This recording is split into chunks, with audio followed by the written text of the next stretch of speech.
एक परफेक्ट घर का सपना हम सब देखते हैं ना। पर क्या हो जब आपके सपनों के घर में कोई और भी हो, कोई जो आपको वहां चाहता ही नहीं।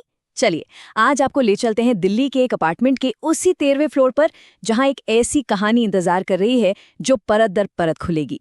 तो ये कहानी है रुद्र और समायरा की। उनके लिए फ्लैट नंबर 1302 सिर्फ एक घर नहीं था, ये तो उनकी नई जिंदगी की शुरुआत थी।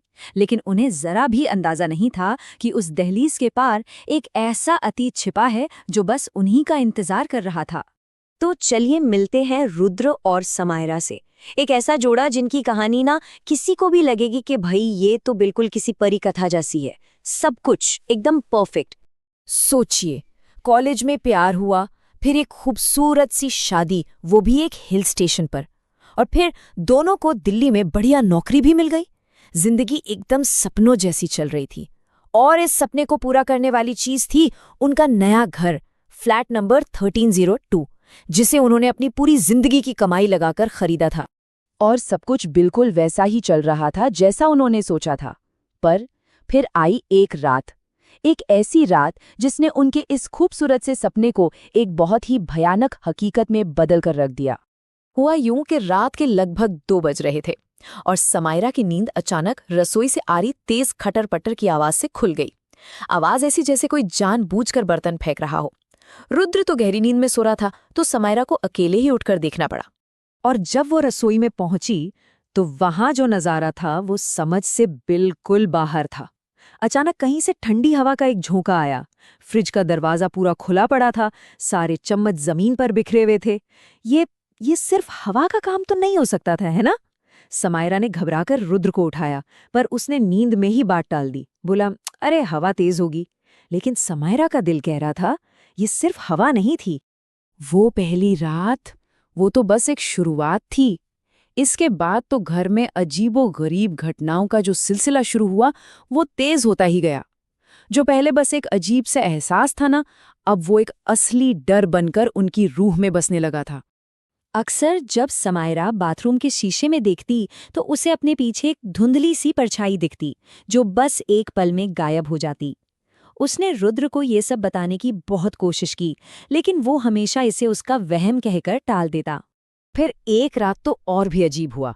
सोते सोते अचानक छत का पंखा अपने आप रुक गया और फिर उल्टी दिशा में घूमने लगा। अब बताइए, ये कैसे हो सकता है?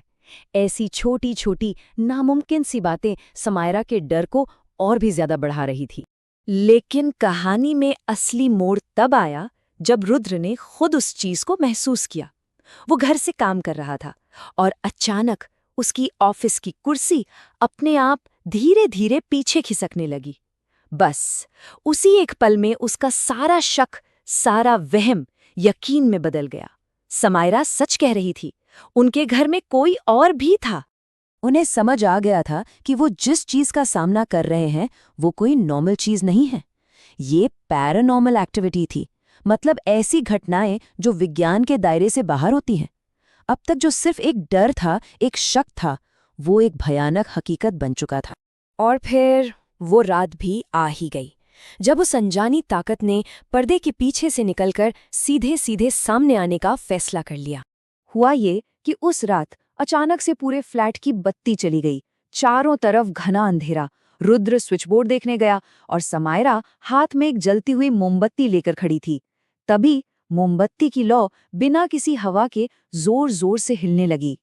और उनका जो सबसे बड़ा डर था वो अब सच होने जा रहा था। जैसे ही रुद्र की नजर सामने दीवार पर पड़ी, उसके तो होश ही उड़ गए। मोमबत्ती की उस कांपती हुई रोशनी में दीवार पर 2 इंसानी परछाइयां बन रही थीं, एक आदमी की और एक औरत की। वो दोनों चीखते हुए दरवाजे की तरफ भागे, लेकिन दरवाजा एक जोर के झटके से अपने आप बंद हो गया। जब उन्हें होश आया तो वो दोनों अपने बेडरूम में थे, पर वो अकेले नहीं थे। उनके ठीक सामने एक आदमी खड़ा था, जिसका चेहरा चोटों से भरा हुआ था और उसकी आंखों में सिर्फ नफरत थी। उसने एक ऐसी ठंडी आवाज में कहा जिसे सुनकर रूह कांप जाए, अगर यहां रहना है तो नियम हमारे होंगे, तुम्हारे नहीं। ये मंजर इतना खौफनाक था कि दोनों डर के मारे वहीं बेहोश हो गए। उस भयानक रात के बाद रुद्र और समायरा को एक बात तो साफ हो गई थी कि उन्हें जवाब चाहिए। उन्होंने ठान लिया कि वो इस फ्लैट के अतीत का पता लगाकर ही रहेंगे। और फिर उनकी एक बुजुर्ग पड़ोसी ने वो राज खोला जिसने सब कुछ बदल दिया। उन्होंने बताया कि कुछ साल पहले इसी फ्लैट में एक जोड़ा रहता था जो बहुत परेशान सा रहता था, किसी से मिलते जुलते नहीं थे, बिल्कुल अकेले। और फिर एक दिन उनके फ्लैट से बहुत तेज बदबू आने लगी। जब पुलिस आई तो अंदर उनकी लाशें मिली, जिन्हें मरे हुए 15 दिन से ज्यादा हो चुके थे। ये सच सुनते ही उनके पैरों तले जमीन खिसक गई। अब वो एक पल भी उस घर में नहीं रुक सकते थे। उन्होंने फौरन उस फ्लैट को छोड़ने का फैसला किया। लेकिन उस घर से निकलना इतना आसान नहीं था। जैसे ही वो अपना सामान लेकर लिफ्ट में दाखिल हुए, लिफ्ट एक जोरदार झटके के साथ हिली और 11वीं मंजिल पर जाकर रुक गई। सारी बत्तियां बंद और इमरजेंसी लाइट में डिस्प्ले पर सिर्फ एक नंबर चमक रहा था, 13। सोचिए, उस अंधेरी बंद लिफ्ट के अंदर उनके कानों में एक बर्फीली सी आवाज गूंजी, तुम नहीं जा सकते, ये तुम्हारा भी घर है। वो दोनों बुरी तरह चीखने लगे। बड़ी मुश्किल से बिल्डिंग के बाकी लोगों ने उन्हें बाहर निकाला। जब वो सीढ़ियों से भागते भागते वापस अपने फ्लैट तक पहुंचे तो दरवाजा खोलते ही जो देखा वो यकीन करने लायक नहीं था। पूरा का पूरा घर तहस नहस हो चुका था। फर्नीचर टूटा हुआ, कपड़े फटे हुए, मानो किसी ने पूरे घर को उजाड़ दिया हो। ये सब देखकर रुद्र का डर अब गुस्से में बदल चुका था। उसने खाली हवा में चिल्लाकर कहा, तूने हमारा घर तोड़ दिया, लेकिन हम यहाँ से जाकर रहेंगे। हम इंसान हैं और तू बस एक बुरी आत्मा। तू हमसे कमजोर है। बस उन्होंने जो भी थोड़ा बहुत सामान बचा था उसे उठाया और उस अपार्टमेंट से हमेशा हमेशा के लिए निकल गए। पहले एक होटल में रुके, फिर किराए के घर में शिफ्ट हो गए, लेकिन उस 13वें फ्लोर की तरफ उन्होंने फिर कभी पलट कर नहीं देखा। रुद्र और समायरा की ये कहानी एक सवाल जरूर खड़ा करती है कि हमारे सपनों के घर के बंद दरवाजों के पीछे आखिर और कितनी अनकही कहानियां दफन हैं। शायद कुछ दरवाजों को बंद ही रहने देना